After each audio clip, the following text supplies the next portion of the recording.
लाहौर में polio cases सामने आने के बाद 7 रोज़ा इंसदादे पोलियो मुहिम शुरू कर दी गई है। मुहिम 94 यूनियन काउंसिल्स में 13 से 19 मई तक जारी रहेगी, जिसमें इंसदादे पोलियो वर्कर्स की 2500 टीमें हिस्सा ले रही हैं। इसी पर बात करेंगे। सुलेमान चौधरी हमारे साथ मौजूद हैं। जी सुलेमान, आगाह कीजिएगा, इस मुहिम के दौरान कितने बच्चों को पोलियो के कतरे पिलाए जाएंगे?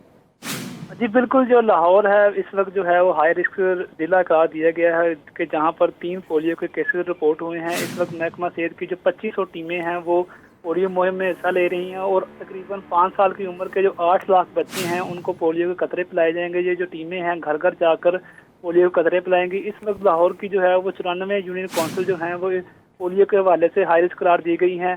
जो EOC के हेड हैं सलमान गनी, उनका कहना है कि पोलियो की टीमों को हमने मुतहर्रक कर दिया है। वो 13 मई से 19 मई तक इस पोलियो मुहिम में हिस्सा लेगी। वो 8 लाख बच्चों को कतरे पिलाएंगे। उनका कहना था कि पोलियो एक जो है वो सेहतमंद ग़िज़ा है, बच्चों को देनी चाहिए ताकि वो पोलियो वायरस से महफूज रह सकें। इसके हवाले से जो अफवाहें हैं लोगों को जी ठीक है, इंसदादे पोलियो मुहिम जो है वो शुरू कर दी गई है। सुलेमान, बहुत शुक्रिया आपका।